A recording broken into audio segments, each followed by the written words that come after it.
어지러운 책상이 어지러운 머리를 뜻한다면 빈 책상은 빈 머리를 뜻하는 것인가? 독일 물리학자 아인슈타인의 말입니다. 아인슈타인의 책상은 항상 온갖 자료로 어질러져 있었습니다. 누가 물었대요? 책상이 그렇게 지저분하면 어지럽지 않은가? 이에 그가 한 대답이 걸작입니다. 그렇다면 빈 책상은 빈 머리를 의미하나? 도서관에서 가만히 살펴보면 공부하는 모습이 제각각입니다. 온갖 펜들, 종이컵과 음료수, 지우개 똥까지 쌓여있어 쓰레기통을 방불케 하는 책상이 있는가 하면 샤프 하나만 정갈하게 놓여있는 책상도 있어요. 유명인들도 그렇습니다. 달랑 컴퓨터 한 대와 모니터 3개가 놓여있는 빌 게이츠의 책상이 공개된 적이 있는 반면 스티브 잡스의 작업실은 뒤죽박죽 쌓여있는 집기들에 너덜너덜 붙어있는 신문 기사로 발 디딜 틈이 없었죠. 윈스턴 처칠의 집무실은 문서도 끈으로 묶어놓을 정도로 깔끔했지만 언젠가 다큐멘터리에서 본 스위스 입자 가속기 센터의 연구원은 사람 키만큼 쌓여있는 자료에 파묻혀서 일을 했습니다. 책상이 깨끗해야 공부를 잘한다는 잔소리를 많이 합니다. 하지만 중요한 것은 책상 정리가 아니에요. 핵심은요, 공부 환경이 자신에게 효율적이냐, 그리고 얼마나 많이 공부를 해내느냐입니다.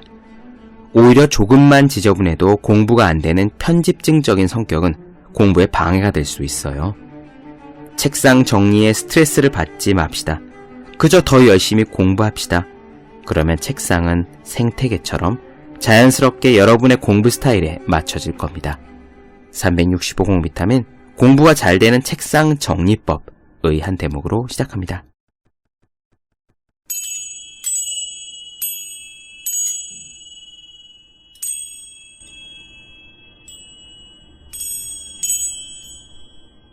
네, 안녕하세요. 본격 공부작업 팟캐스트 서울대는 어떻게 공부하는가, 한지우입니다.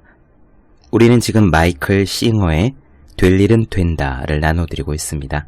지난 시간에 이 책의 개요를 듣고 어떤 내용이 펼쳐질지 궁금하셨을 거라 생각합니다.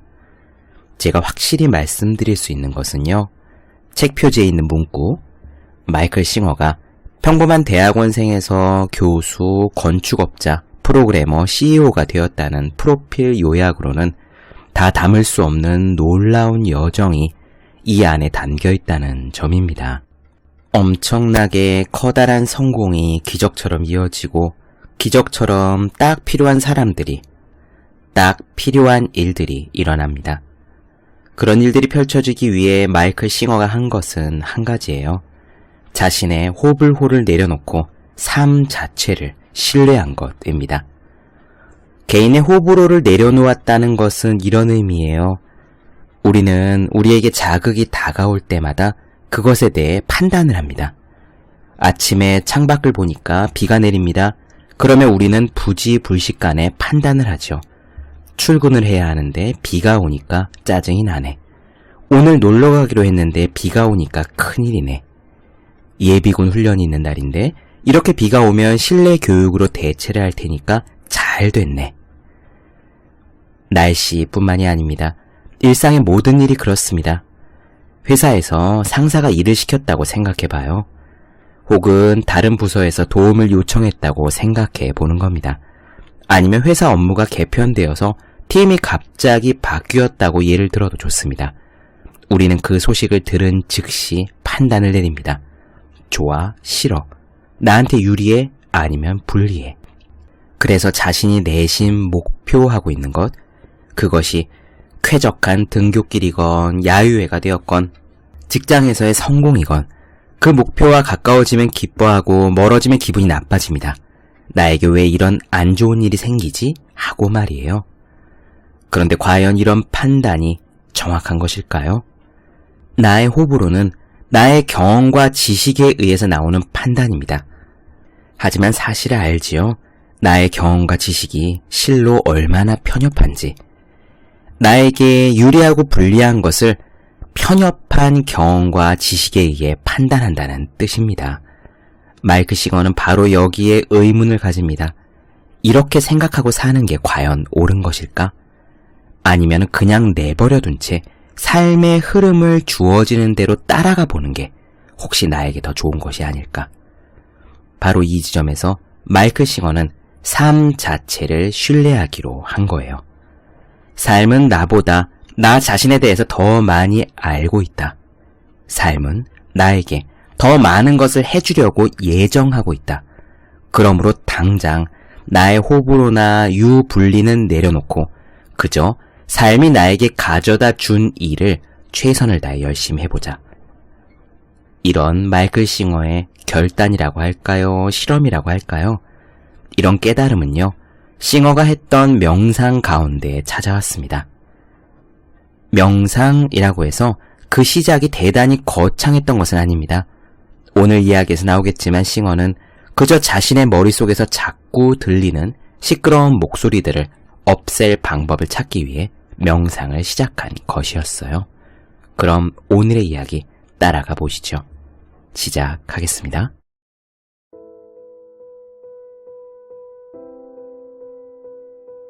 내 이름은 마이클 앨런 싱어다.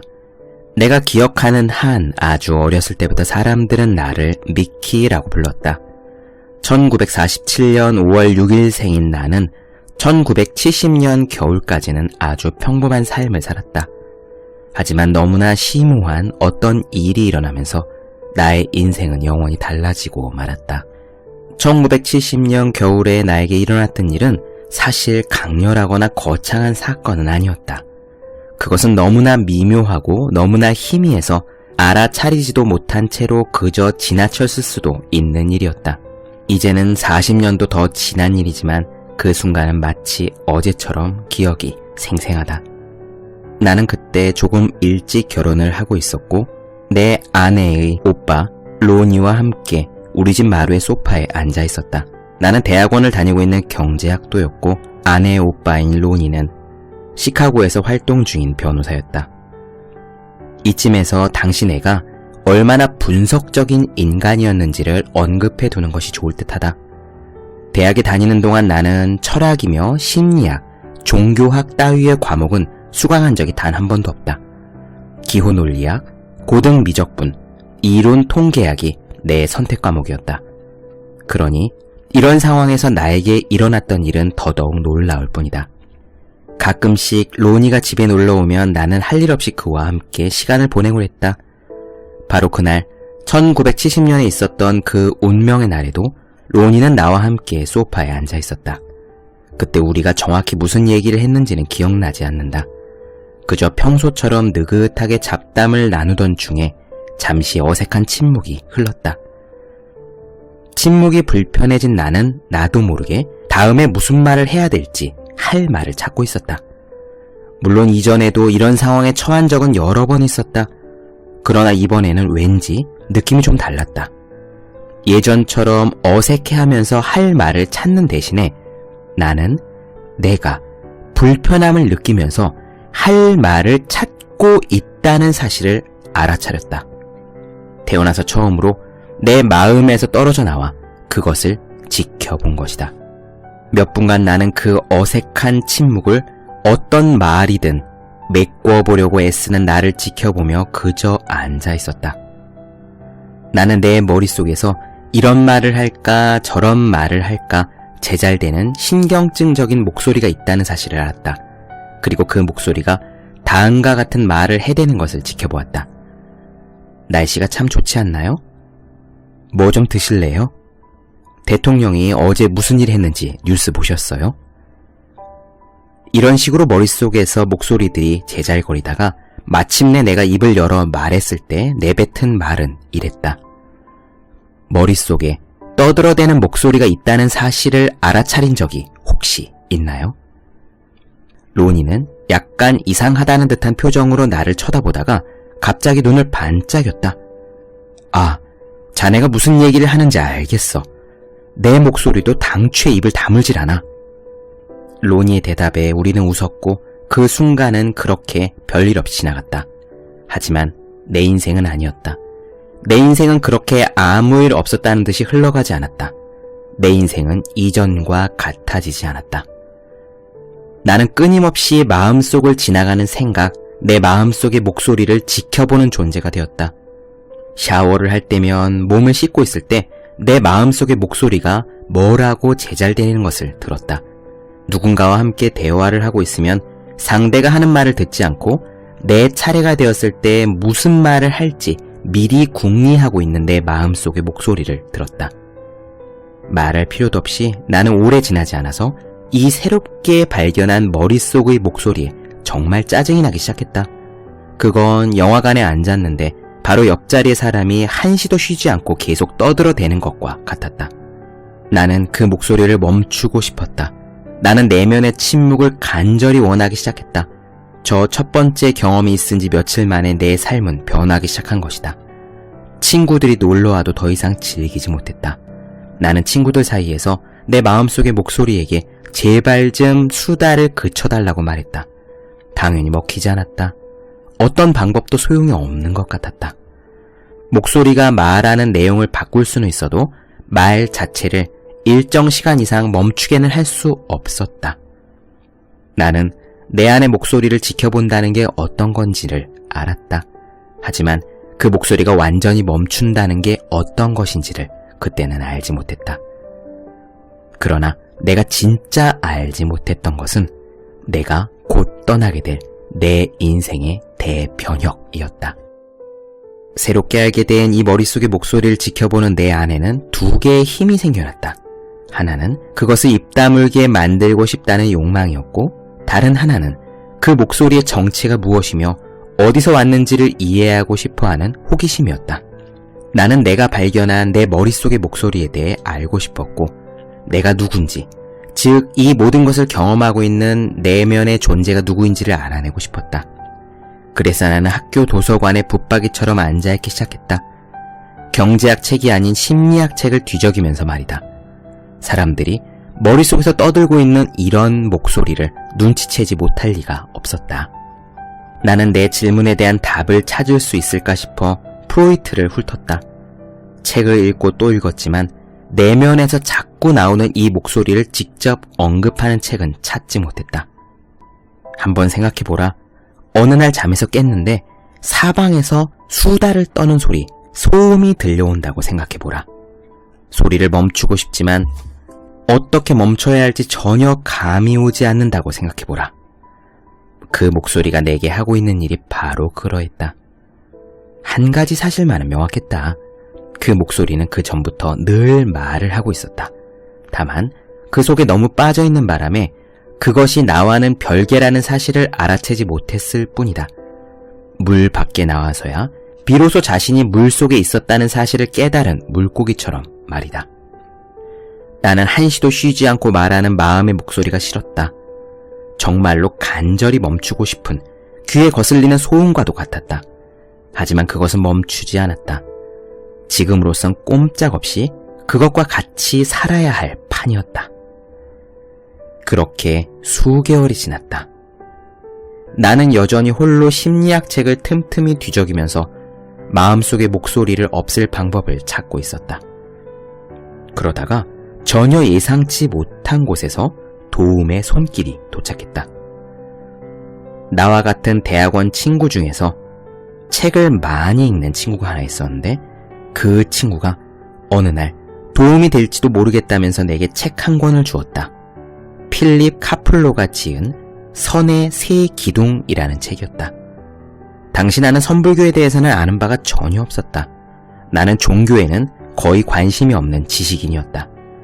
유대교 전통 속에서 자라긴 했지만 딱히 신심이 강하지는 않았고, 대학에 들어갈 때쯤 되자 종교는 나와 완전히 무관한 영역이 되었다.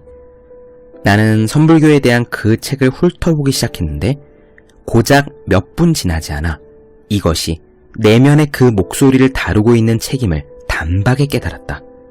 심장이 쿵 하고 떨어졌다. 숨을 쉴 수가 없었다.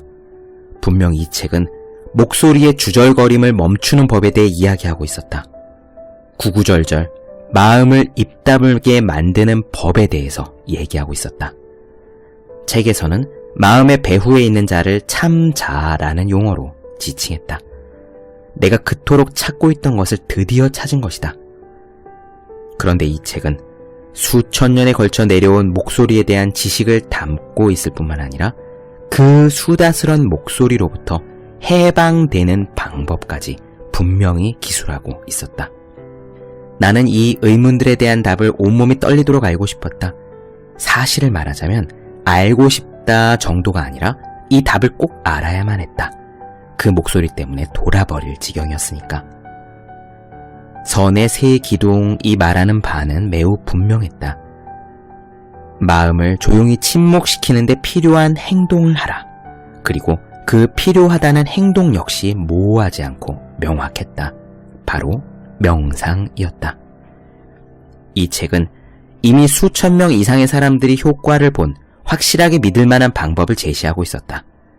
조용한 곳에 앉아서 호흡이 들어오고 나가는 것을 지켜보며 머릿속으로는 없을 무 하고 반복하여 읊으라. 이게 끝이었다.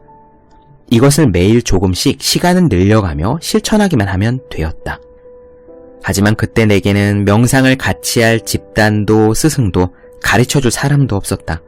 내가 가진 것이라고는 오직 그 책 한 권, 그리고 이런 수행이 나의 의문을 해소시켜줄지를 확인하고 싶은 절절한 소망뿐이었다. 그래서 나는 혼자서 선 명상을 시작했다. 적어도 내가 이해한 바로는 일단 무조건 행동으로 옮겨 실천을 하는 것이 선 명상의 핵심이었다. 처음에는 매일 10분, 15분, 20분 정도 앉아 있었다.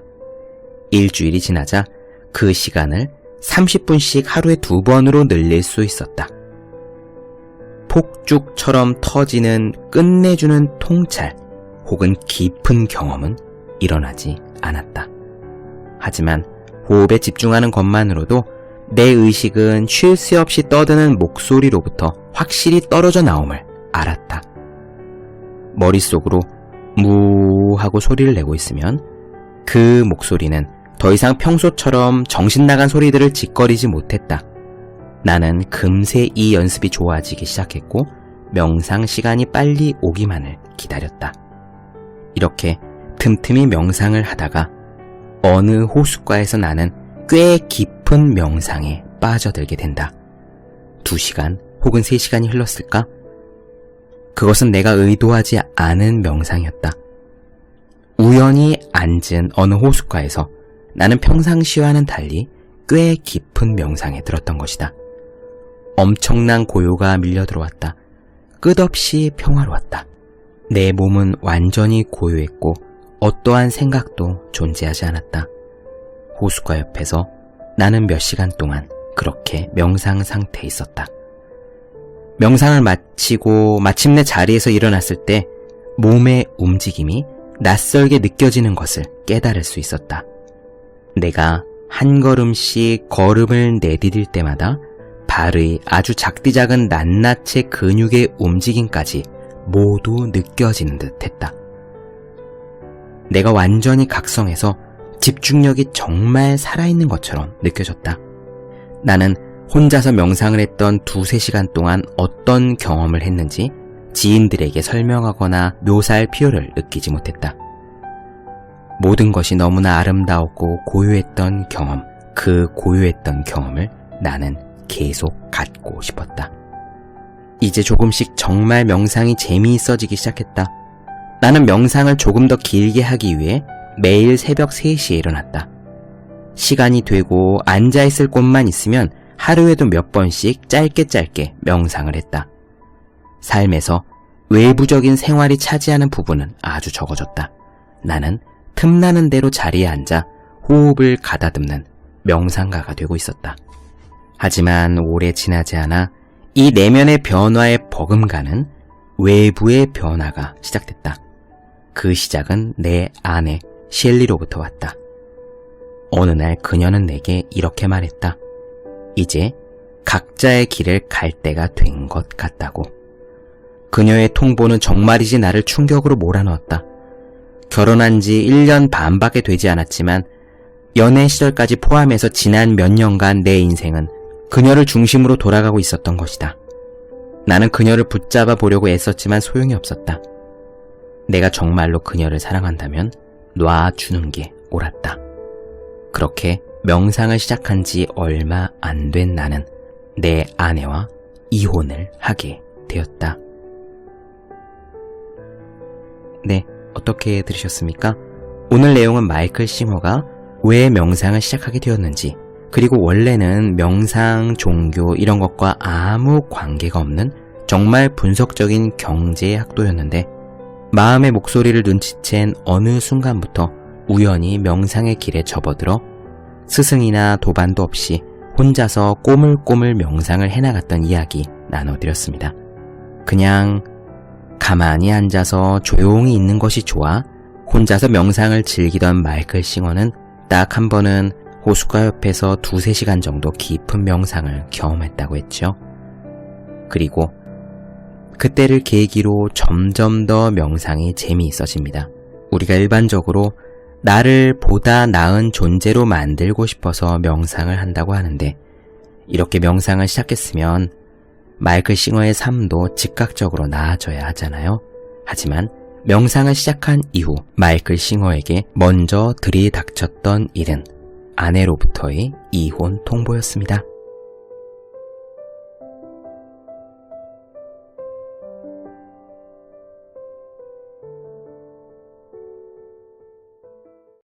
네, 본격 공부자극 팟캐스트 서울대는 어떻게 공부하는가? 마이클 싱어의 될 일은 된다 나눠드렸습니다. 다음 시간에 이어서 가도록 하죠. 더 많은 이야기가 궁금하신 분들, 질문사항 있으신 분들은요, 제 네이버 블로그 생일 즐거운 편지, 다음 카카오 브런치 한재우의 브런치, 인스타그램 해시태그 서울대는 어떻게 공부하는가 검색해 주시면 되겠습니다. 또 매일매일 공부하시는 분들, 여러분 주변에 매일매일 공부하시는 그분들을 위해서 하루 한 페이지씩 읽고 공부할 의지를 북돋는 책, 보기만 해도 공부하고 싶어지는 365 공부 비타민 선물해 주시면 좋겠습니다. 오늘은 여기까지 할게요. 저는 다음 시간에 뵙겠습니다. 여러분 모두 열심히 공부하십시오. 저도 열심히 하겠습니다.